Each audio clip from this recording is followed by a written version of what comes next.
Donald Trump, of all people, could bring Republicans who support him, and Democrats together as one. If not in unison, then at least in harmony. I would not have believed you that he would be the man to do that. But here we are tonight. In a very special and specific way, Donald Trump tonight has brought America together across partisan lines. Donald Trump says Republicans will not be voting in the elections in 22 or 2024. Turns out Democrats are good with that. Republicans, what, you're going to tell Trump he's wrong? Donald Trump is easily one of the dumbest men in history, at least who's held any type of powerful office. I mean, this dude still will not give it up. So much to the point where he says, if y'all don't find some type of way to reinstate me, to rewind time and show that, in fact, I won the election, which, of course, we have conclusive evidence for, people are just being unfair to Donald. You know, if y'all don't find a way to do that, then Republicans just aren't going to show to the polls. You know, all those terrible socialist policies that we're always whining about, expanding healthcare, making education better, increasing wages, you know, things like that. You know, we're just going to let Democrats steamroll us and we just won't show up to the polls because me.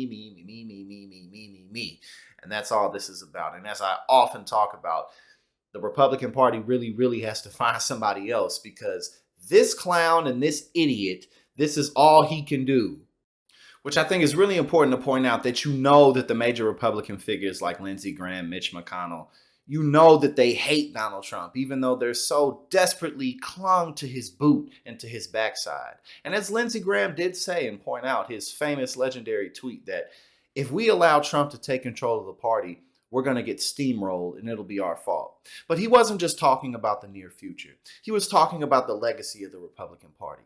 Because if they find themselves so desperately glued to the backside of Donald Trump, I know they're waiting for something to come, maybe from this New York case into the Trump Organization and all the tax fraud. Please, God, let something come so we can get this clown and this buffoon out of our way so that maybe we can reinstate the GOP to some type of former glory, maybe back to the Reagan days. But the truth is that the Republican Party cannot go backwards.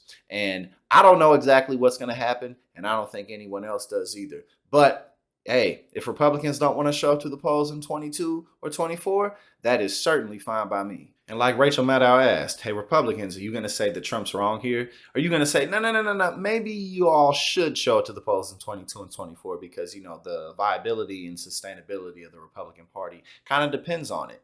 Every party depends on people showing up to the polls. But Trump and a big portion of the voting base of the Republican Party is so focused on Donald Trump that, hey, maybe we won't show up to the polls if something that'll never happen doesn't happen. Which we all know Donald Trump lost the 2020 election by over 7 million votes.